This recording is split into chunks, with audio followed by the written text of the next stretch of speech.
उन्हाळा सुरू झाला की आपल्याला आपल्या घराची साफसफाई करावीच लागते, कारण घरामध्ये एवढी धूळ येते की विचारायलाच नको. मग अशा वेळेस आता सणाला सुद्धा सुरुवात होणार आहे, गुढीपाडवा येतो आहे. त्यामुळे तुम्ही सुद्धा किचनची साफसफाई करतच असणार. तर हा व्हिडिओ अगदी तुमच्यासाठी एकदम ऑल इन वन सोल्युशन, मी भांडे घासण्यासाठी आणि त्याचबरोबर सगळ्या प्रकारच्या टाइल्स क्लीन करण्यासाठी, किंवा आपण अजून त्या मध्ये काय क्लीन करू शकतो, हे सगळं काही तुम्हाला या व्हिडिओमध्ये बघायला भेटणार आहे.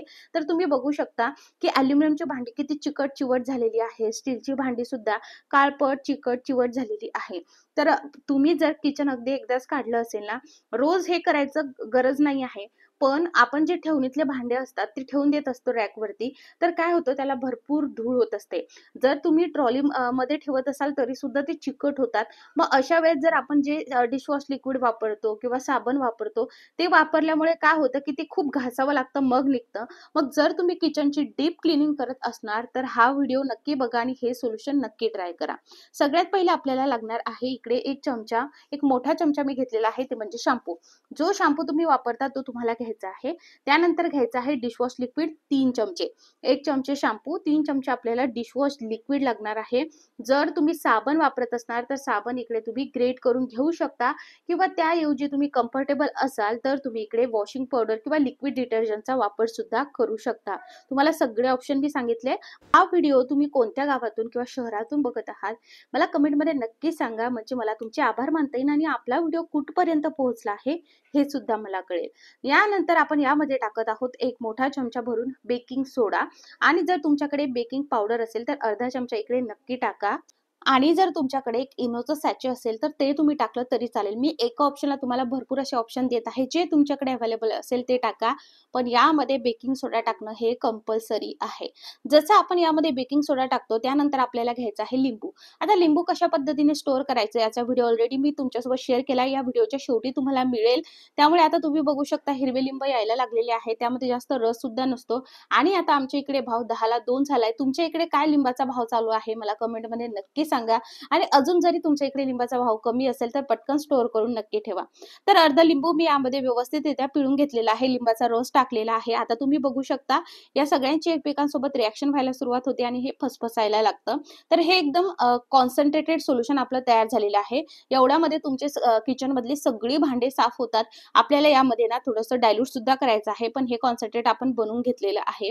तुम्ही बघणार, हे एकदा नक्की ट्राय करून बघा. मी आवर्जून तुम्हाला सांगते आहे. आणि मला माहिती आहे आता उन्हाळा म्हटल्यावर आपल्याला साफसफाई ही नेहमी करावी लागते, त्यामुळे तुम्हाला हा व्हिडिओ खरंच खूप हेल्पफुल ठरेल. अशा पद्धतीने याची कन्सिस्टन्सी झालेली आहे.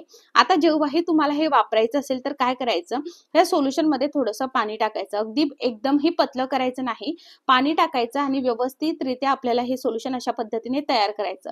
आता एवढ्या सोल्युशन मध्ये आपले भरपूर असे भांडे जे आहेत स्वच्छ होतात. जेव्हाही तुम्ही हे भांडे घासतात तर काय करायचं, अजून एखादं थोडंसं एक्स्ट्रा सोल्युशन बनवायचं आणि ह्या सोल्युशन मध्ये गरम पाणी टाकायचं.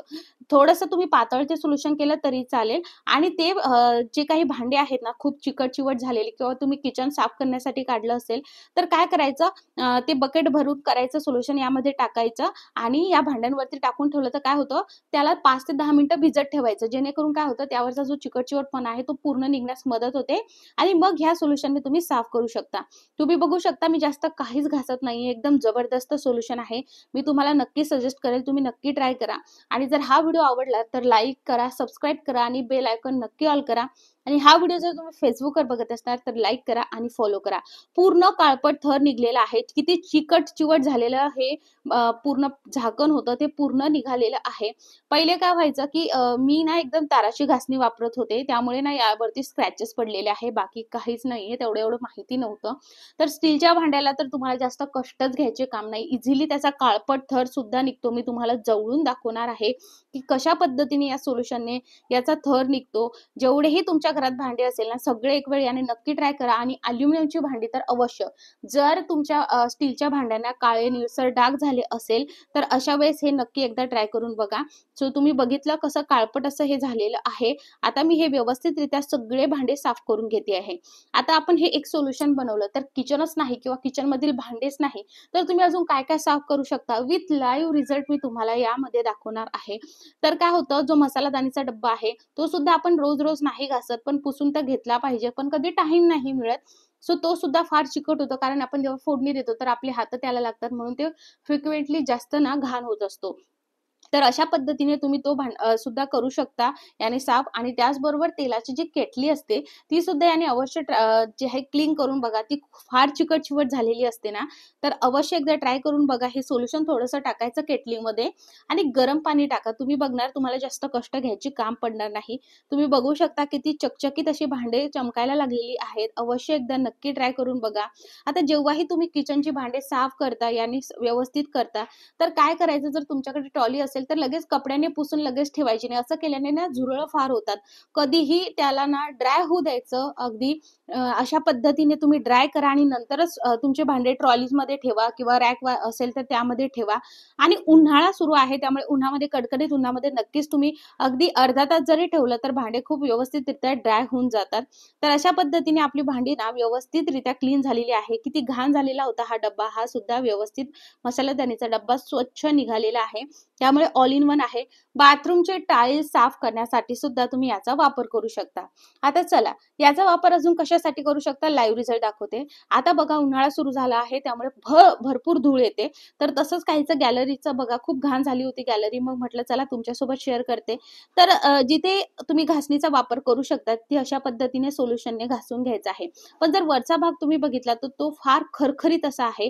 म्हणजे घासणी ना ते अडकून जाते तर व्यवस्थित निघणार नाही, म्हणून त्यासाठी आपण ना ब्रश वापरणार आहोत. तर टाइल्स सुद्धा खूप छान निघतात. तुम्ही बघू शकता पूर्ण काळपट थर निघत आलेला आहे.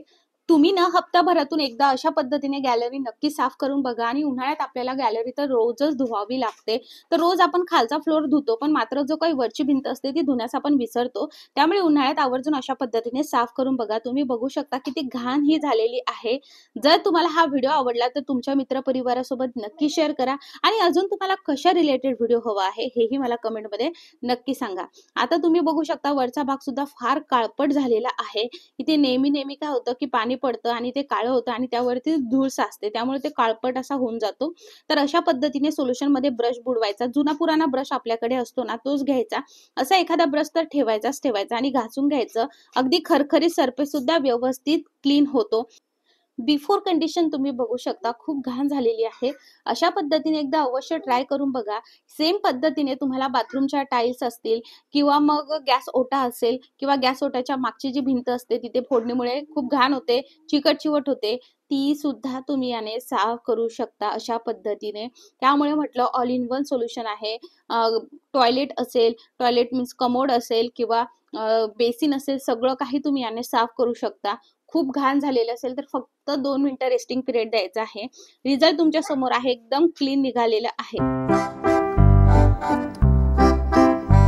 मला भरपूर सारे कमेंट्स आले की किचनच्या बेसिनच्या अवतीभोवती भरपूर पांढरे डाग झालेले आहेत. तर काय होतं, आपण तिथे भांडे घासतो ना आणि पाणी तिथे भरपूर वेळ साचत राहतं, म्हणून सुद्धा तिथे पांढरे डाग होतात आणि क्षारयुक्त पाण्यामुळे होतात.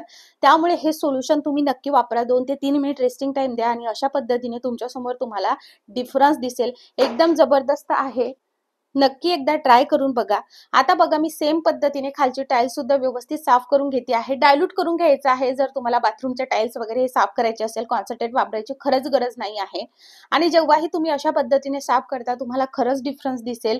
तुम्ही रोज हार्पिकने तर बाथरूम साफ करत असणार किंवा रेडवाला हार्पिक तुम्ही खालची फरशी साफ करण्यासाठी वापरत असणार, पण एक वेळ असं होममेड सोल्युशन नक्की ट्राय करून बघा. तुम्हाला जबरदस्त रिझल्ट येईल. आता जेव्हाही आपण अशा पद्धतीने करतो तर लवकर ना सुकत नाही बघा. गॅलरी असेल, फरशी असेल, तर त्यासाठी ना मेशोवरून फक्त मी ₹164 हे वायपर मागवलेलं आहे. 164 मध्ये एवढं भारी आलेलं आहे. आपण याची हाईट सुद्धा ऍडजस्ट करू शकतो. बाथरूम असेल कुठेही आपण हे वापरू शकतो. आणि जर तुम्हाला या प्रोडक्टची लिंक हवी असेल तर खाली डिस्क्रिप्शन बॉक्समध्ये मी दिलेली आहे. तुम्ही तिथून अवश्य ऑर्डर करू शकता. प्रोडक्टमध्ये सुद्धा मी प्रोडक्ट टॅग केला आहे, पण तो महागात पडतो तुम्हाला ₹400 मध्ये. पण मी जी लिंक दिली आहे तिथून फक्त तुम्हाला ₹164 मिळेल. तर अवश्य ऑर्डर करा. व्हिडिओ बघितल्याबद्दल तुम्हा सर्वांचे खूप खूप आभार.